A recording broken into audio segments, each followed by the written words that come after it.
Hello students.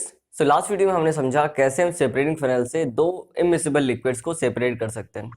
इस video में हम बात करेंगे सिंपल डिस्टिलेशन से हम कैसे दो मिसिबल लिक्विड को सेपरेट कर सकते हैं। इसका एक और एप्लीकेशन है, यहाँ पर हम सॉलिड और लिक्विड में भी ये अप्लाई कर सकते हैं जहाँ पर कोई नॉन वोलेटाइल सॉलिड होगा। ठीक है, तो क्या ये पूरी बात समझते हैं।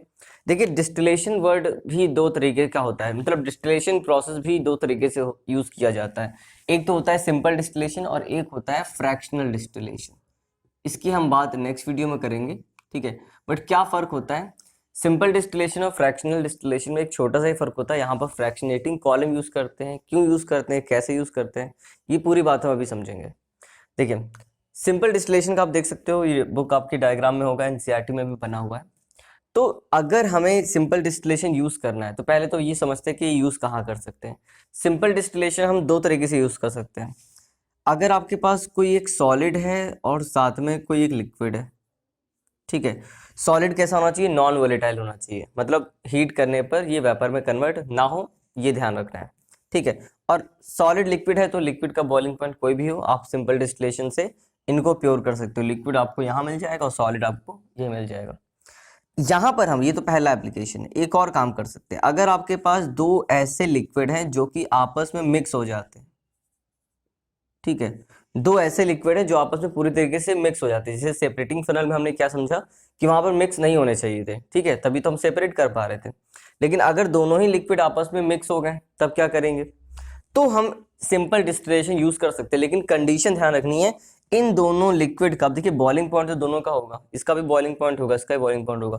तो इन दोनों, मान लीजिए लिक्विड ए है, ये लिक्विड बी है, तो इन दोनों के बीच में जो बॉइलिंग पॉइंट का डिफरेंस होना चाहिए वो 25 से ज्यादा ही होना चाहिए।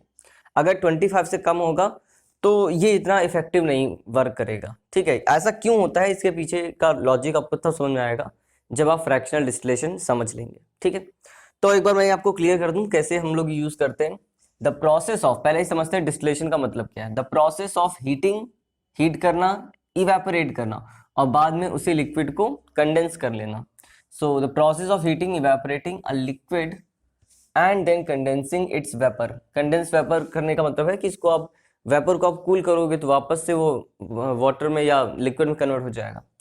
Back to liquid is called distillation. तो ये तो बात रही डिस्टिलेशन होता क्या है। अब देखिए यहाँ यूज कहाँ कहाँ कर सकते हैं, तो मैंने आपको ऑलरेडी बता दिया है कि हम इस तरह से यूज कर सकते हैं। तो simple distillation is used for separating a liquid from a solution containing non volatile solute. ठीक है, मतलब लिक्विड और साथ में नॉन वोलेटाइल सॉल्यूट हो तो आप ये यूज कर सकते हो। इसके अलावा and to separate a mixture of two miscible liquids, दो मिसिबल लिक्विड जिनके बीच में whose boiling point differ by more than 25 degree Celsius. आपको कहीं कभी कभी डायरेक्ट यहां से भी क्वेश्चन आ सकते हैं कि आप सिंपल डिस्टिलेशन को कहाँ यूज कर सकते हो और फ्रैक्शनल डिस्टिलेशन। जब हम फ्रैक्शनल डिस्टिलेशन पढ़ेंगे तो हम यहाँ पे भी वही काम करेंगे। वहां पर हम बेसिकली लिक्विड लिक्विड की ही बात करते हैं, लेकिन वहां पर हम क्लियर ये बात लिखते हैं कि वहां पर बॉइलिंग पॉइंट का डिफरेंस 25 से कम होना चाहिए। तो यहाँ पर देखिए क्या लिखा हुआ है, यहाँ पे मैंने लिखा हुआ है नॉन वोलेटाइल सॉलिड और लिक्विड को अगर आपको सेपरेट करना हो तो क्या करेंगे। तो यहाँ पे मान लीजिए कोई भी नॉन वोलेटाइल सॉलिड, जैसे मैंने एग्जांपल के तौर पे NaCl ले लिया और साथ में वाटर ले लिया। ठीक है, मैं मान के चलता हूँ कि NaCl जो है बिल्कुल प्योर है और वाटर भी एकदम प्योर है, दोनों का मिक्सचर हमने लिया हुआ है, सॉल्यूशन लिया हुआ है। अब हमें वाटर को सेपरेट करना है, वाटर का फॉर्मूला लिख लेते हैं। ठीक है, NaCl और H2, ठीक है, वाटर। तो यहाँ पे देखिए, अब आप इस मिक्सचर को अगर हीट करोगे तो क्या होगा, वाटर इवेपोरेट करेगा लेकिन सोडियम क्लोराइड इवेपोरेट नहीं करेगा। तो मान लीजिए वाटर यहाँ से निकल रहे हैं और वाटर के पास जाने के लिए रास्ता कहाँ है, और टेम्परेचर, थर्मोमीटर लगा रखते हैं जिससे हमें टेम्परेचर पता चलता है। तो यहाँ पे देखिए, यहाँ पर दोनों ही जो यहाँ पे जो वाटर होगा वो इवेपोरेट करेगा और इवेपोरेट करके इस रास्ते से जाएगा और यहाँ पर जाएगा तो यहाँ पर उसको मिलेगा कंडेंसर। कंडेंसर कैसा होता है, ये सिस्टम कुछ ऐसा होता है कि यहाँ से एक तरफ कोल्ड वाटर एंटर करता है और एक तरफ से कोल्ड वाटर आउट करता है। ठीक है, जिससे कि इसका टेम्परेचर हमेशा कूल रहे। तो ये जो हॉट वेपर्स यहाँ से जाएंगी, यहाँ पर आते आते ये कूल हो जाएंगे। देखिए यहाँ पे मैंने वेपर से शो किया, उसके बाद ये लिक्विड में कन्वर्ट हो गया और उसके बाद जब ये लिक्विफाई हो जाएगा तो उसको हमने एक अलग बीकर में सेपरेट कर लिया। जो सेपरेट होगा उसे हम डिस्टिलेट बोलते हैं।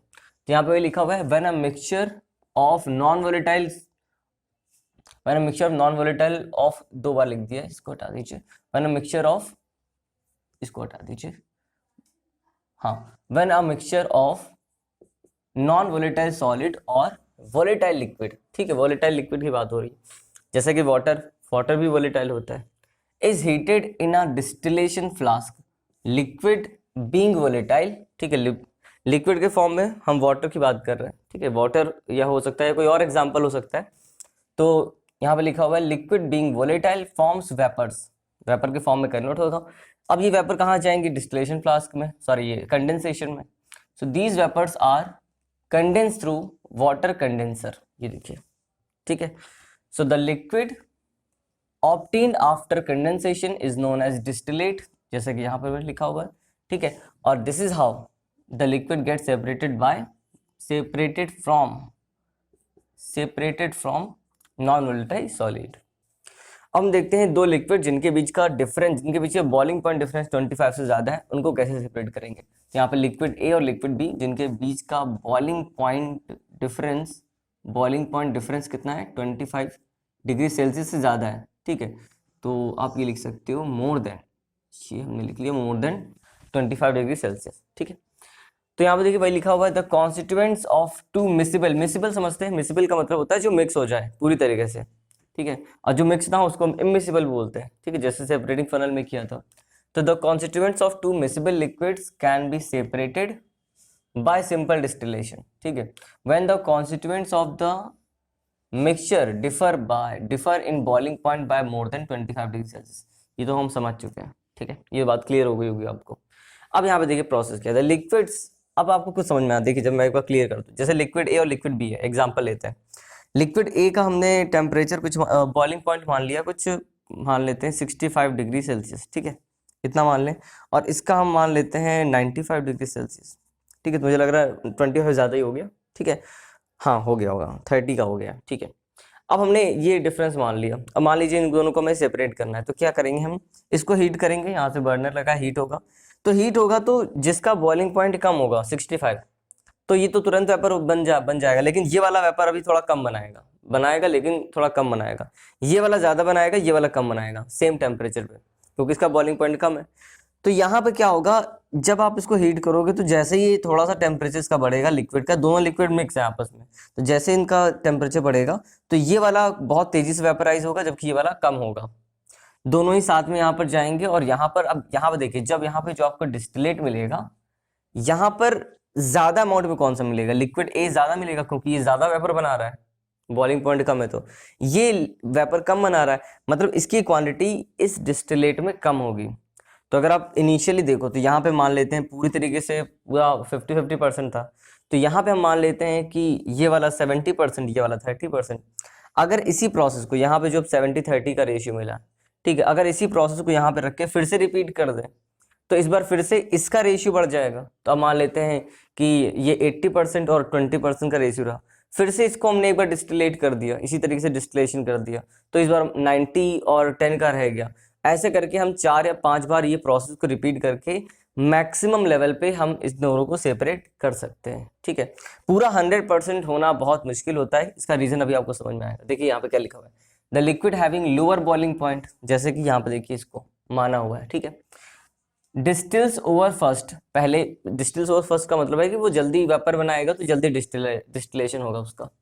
And the liquids having higher boiling point distils later, मतलब वो बाद में आएगा, वेपर उसकी लेट बनेंगी, या आप कह सकते हो कम बनेंगी।